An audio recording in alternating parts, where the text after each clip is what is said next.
రానున్న ఎలక్షన్స్ లో ఎవరు ముఖ్యమంత్రి అయ్యే అవకాశం కనబడుతుంది? జగన్ కావాలని. జగన్మోహన్ రెడ్డి వాళ్ళు మాట తప్పని మనుషులు, వాళ్ళు మాట తప్పడు. రాముడు ఎటువంటి వాడో వాళ్ళు అటువంటి వాళ్ళ కుటుంబమే మాట తప్పని వాళ్ళు. ఏం చేసిరే వాళ్ళు? ఏం చేయాలా? కావాల్సిన చేసిన రాజశేఖర్ ఉన్నప్పుడు దేశం వల్ల బాగుపడింది. తొడగొట్టి బతినారు, ఒక రైతు తొడగొట్టి బతినారు. మరి ఇప్పుడేముంది? ఎలకల పడినారు అందరు రైతులు. వాన లేక ఆయన ఇనుపపాదం, ఆయన మా రాష్ట్రానికి ఇనుపపాదం. ఈయనది చంద్రబాబు నాయుడు ఇనుపపాదం. మా రాష్ట్రానికే ఇనుపపాదం. ఆయన ఉంటే వర్షాలే పడవు. జగన్ ఉంటే వాళ్ళ ఆయన ఉన్నప్పుడే వాళ్ళ ఆయన మాట అమ్మడే ఆయన. అదే ఇప్పుడు చంద్రబాబు ఉంటే ఇనపపాదం అన్నావు, మరి చంద్రబాబు నాయుడు ఏ పాదం? ఈయన చూస్తాం. చంద్రబాబు నాయుడు ఇనపపాదం అన్నావు, జగన్ రెడ్డిది ఈయనదే బంగారు పాదం. మళ్ళీ అనేది ఉంది బంగారు పాదం. ఎందుకంటే వాళ్ళ నాయన నడకలని నడుస్తాడు ఆయన.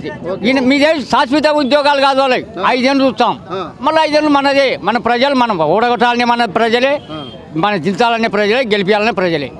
5 ఏళ్ళు అంటే ఇప్పుడు రాజశేఖర్ రెడ్డి 2వ గెలిచినాడా? మరి మళ్ళీ ఇప్పుడు రాజశేఖర్ రెడ్డి చంద్రశేఖర్ తెలంగాణలో మళ్ళీ గెలిచినా ఎవరైనా పద్ధతి బాగా చేస్తే వాళ్ళే గెలుస్తారు అంతే.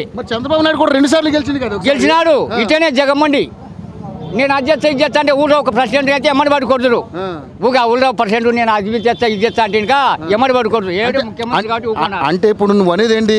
ఇప్పుడు ఉన్నటువంటి ఈ ముఖ్యమంత్రి సరిగ్గా పని చేయలేదు. ఏం చేస్తున్నాడు?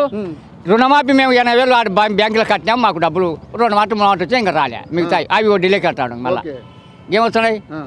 ఏది ఇప్పుడు ఊకే అనవసరంగా ఓట్లు వస్తున్నాయని ఇంకా నేను పశువుకు ఆడవాళ్ళకి ఇస్తున్నా, ఇళ్ళకి ఇస్తున్నా, అవి ఇస్తున్నా అంటున్నాడు అంతే. ఓన్లీ అన్ని ఎలక్షన్స్ అంటే తప్ప ఎవరు ప్రజలకు ఏం చేయలేదు. ఏం చేయలేదు. జగన్మోహన్ రెడ్డి ఏం చేస్తాడు? ఇచ్చినారా బిల్డింగులు?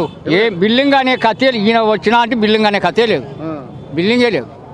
ఓకే సరే, ఇప్పుడు జగన్మోహన్ రెడ్డి ఏమి ఇస్తారంటున్నాడు మీకు? ఏమైనా ఇస్తాడు. వాడిని అనుకునే మాట చెప్పిన మాట ఇస్తాడు. మాట చెప్పినాక ఇస్తాడు మళ్ళీ అనేది ఏముంది, అందులో డౌట్ లేదంట? డౌటే లేదు. సరే ఫైనల్గా ఇప్పుడు ముఖ్యమంత్రి ఎవరైతే బాగుంటుందని అనుకుంటున్నాను? మాకు జగన్మోహన్ రెడ్డి ముఖ్యమంత్రి కావాలా, మా రాజ్యం బాగుపడాలా. అంతేనా? సరే, ఇప్పుడు మీ నియోజకవర్గానికి వద్దాం. మీ నియోజకవర్గానికి ఆల్రెడీ ఇప్పుడు తెలుగుదేశం పార్టీకి సంబంధించి మన జనార్దన్ రెడ్డి గారు ఇక్కడ ఎమ్మెల్యేగా ఉన్నారు. మీ బనగానపల్లి నియోజకవర్గాన్ని ఏమైనా అభివృద్ధి చేయలేదా? చేసినాడు. వాళ్ళకి వాళ్ళ ఓట్లు వేసిన వాళ్ళకి. రాజశేఖర రెడ్డి అందరికీ నీ వాడు నా వాడు అనగుదు, అందరికీ ఇండ్లు పడగొట్టుకొని ఇండ్లు కట్టించుకోరు అన్నాడు. నేను మళ్ళీ గెలిచే తాలకు ఇండ్లు చేయత్తకూడదు, ఇండ్లు లేదని అనగుదు అన్నాడు. ఇండ్లు కట్టినోడు నేను కట్టించుకోలే అనగుదు. ఈ పార్టీకి వేసిన వాళ్ళు కానీ ఆ పార్టీకి వేసిన వాళ్ళు కానీ అందరూ ఒకటి అన్నాడు ఆయన. సరే, ఇప్పుడు అటువంటి నడకలోనే ఈయన నడుస్తాడు కొడుకు. సరే ఫైనల్గా ఇప్పుడు ఈ రాష్ట్రానికి ఎవరు ముఖ్యమంత్రి అయితే బాగుంటుందని నువ్వు అనుకుంటున్నావు? మాకు జగన్మోహన్ రెడ్డి ముఖ్యమంత్రి అయితే బాగుంటుందని. హలో, మిమ్మల్నే యోయో టీవీ యాప్ డౌన్లోడ్ చేసుకున్నారా? ఇంకా లేదా? మీ యాప్ స్టోర్కి వెళ్ళి వెంటనే డౌన్లోడ్ చేసుకోండి.